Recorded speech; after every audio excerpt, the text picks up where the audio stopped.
Hey, what's up everyone? It's Mike here from The Art of Guitar. It actually feels kind of weird to do a regular video again. I've been doing those riffs videos for a while now, and I have one more coming out. I think it'll be my last one for a long time because I think I tapped into most of the riffs that give me those chills. But today I wanted to talk about something a little more deep. Sometimes I have students who have a concern that they're copying too many guitar players and they don't really have their own style or sound. And that's understandable because when you first learn guitar, you have certain guitar heroes that you look up to and you want to copy their techniques, or even like my techniques videos where, this is what Eddie Van Halen does, this is what Randy Rhoads does. And a lot of people had the concern that if you copy all these guitar players, you're never going to sound like yourself.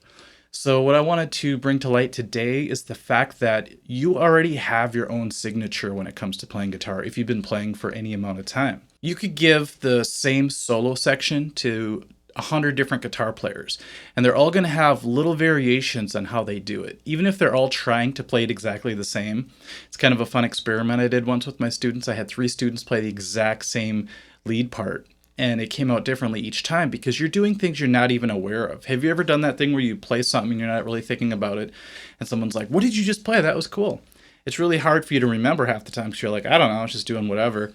And so that happens when you play leads as well. Let's say if I took one of the first leads that I ever learned, Fade to Black by Metallica, and played it right now. My whole life, at least early on, I should say, my guitar life, I was really trying to sound just like Kirk Hammett.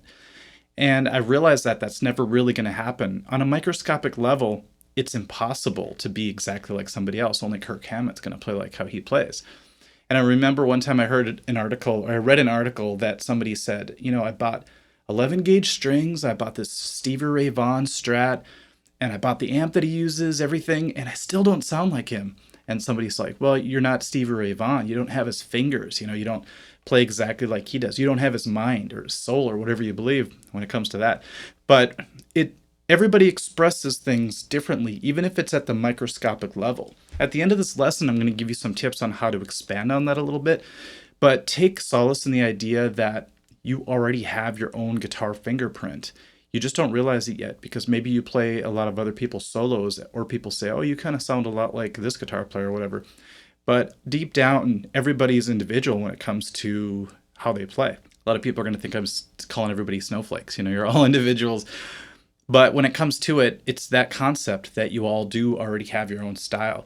You just haven't probably developed it to be as distinctive as you want it to be from other guitarists, but you're already at a good starting point. So let's go back to the Fade to Black idea. I'm just going to play you the very beginning of it and show you that even though I play the same notes Kirk does, there are little things that I do that he doesn't do, and that's a good thing. All right, check it out.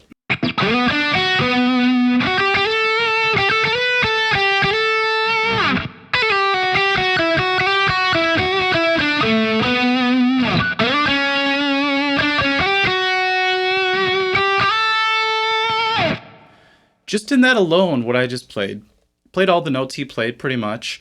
I've been playing this solo for so many years now that it's kind of automatic.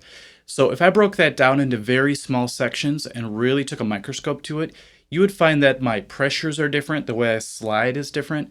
Where I place my finger on the fret can vary just because I'm used to a certain way of playing.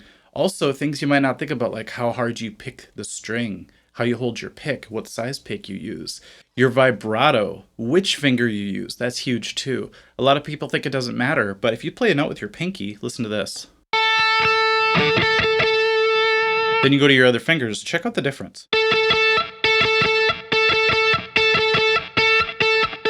Is that interesting? I don't know if that's because of the size of the finger is affecting where it's actually making contact with the fret, or, if it's just that this pinky's not as strong, so I don't push as hard maybe, or I don't have enough grip on it compared to my ring finger.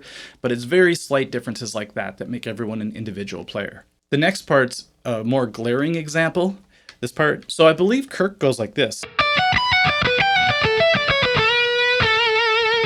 So when I watched Kirk's picking hand while he was doing that, he was doing a lot of alternate picking.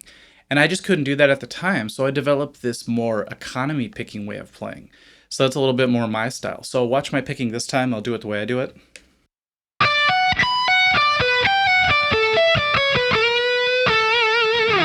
And that makes a big difference in the sound as well. It might sound a little smoother, which doesn't mean better. It's just a little more efficient for me to play it.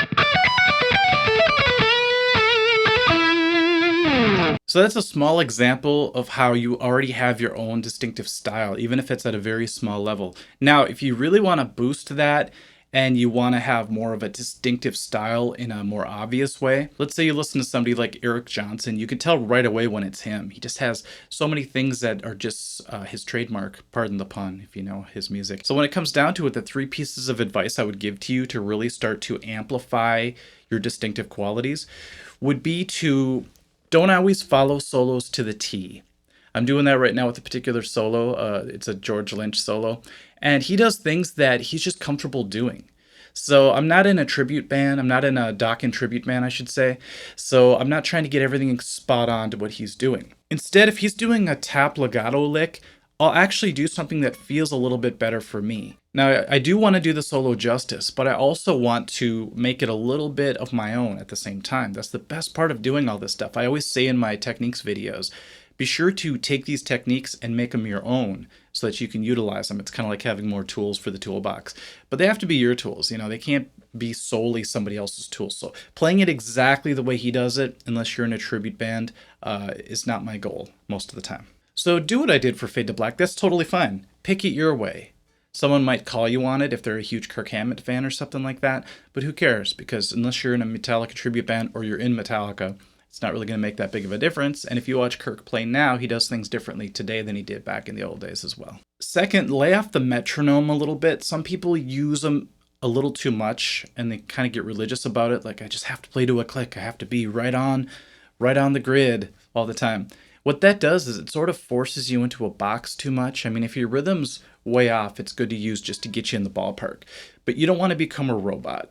Even though it's impossible to completely play like a robot, what you can do is you could start to strip away some of the natural rhythmic variations that you have that will make you more distinctive in your style.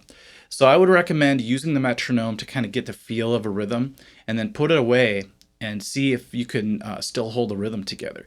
Being a drummer as well, I kind of have an internal click that I've developed over the years. But now that I have that click, I don't really put on the click all the time and play like a zombie to it all the time. So I'll use it as a tool, but for the most part, I kind of want to get my natural feel into both my drumming and my guitar playing. And that has slowly shown itself more and more over the years as I relaxed a little bit about how strict I wanted to be as far as being perfect. Being perfect gets boring anyway. If you watch a lot of videos of people playing over backing tracks, you start to see that a lot of people are trying so hard to be so on the beat, so perfect all the time. It starts to get a little bit sterile. So don't be afraid to lay off the click and not be so perfect all the time. And finally, this is the most important thing. You'll learn that if you start to actually compose your own solos or riffs, that you'll naturally start to develop things that you weren't doing before that sort of set you apart in a cool way. So if you're writing to a backing track, let's say, and you want to actually compose a solo instead of just noodling over it or just improvising over it, what's really interesting is you'll start to play things that you come up with in your mind. So you'll hear a chord progression, and all of a sudden you'll go, oh, that sounds kind of cool. I wonder where that's coming from. And you'll try it on the guitar, and it'll force you to do things that you've never done before. This is the biggest surprise whenever I do a recording session. I'm like, wow, I've never really picked like that before. I've never skipped a string like that before. And then you have it forever afterwards. It's sort of like building your toolbox from within. And so it's kind of nice to compose things anyway because you're utilizing the creative side of your mind, but at the same time, you probably don't realize it, but you're also adding to your own distinctive style. So try writing your own riffs, try writing your own solos, or even if you don't feel like you can write good background music, you could just write some leads. Go ahead and play some backing tracks that maybe are already on YouTube. Act like you were in a session. Somebody hired you to write a solo. And then utilizing your own internal voice, you can let that out and express yourself in an original way. Okay, so I just wanted to spread that good news. You know, I don't want people to just pat themselves on the back. I'm so original, I'm so distinctive. It's not about that. It's you already play like yourself, and only you can play like yourself, which is kind of cool. But to take that to the next level, those are some things that I would recommend doing.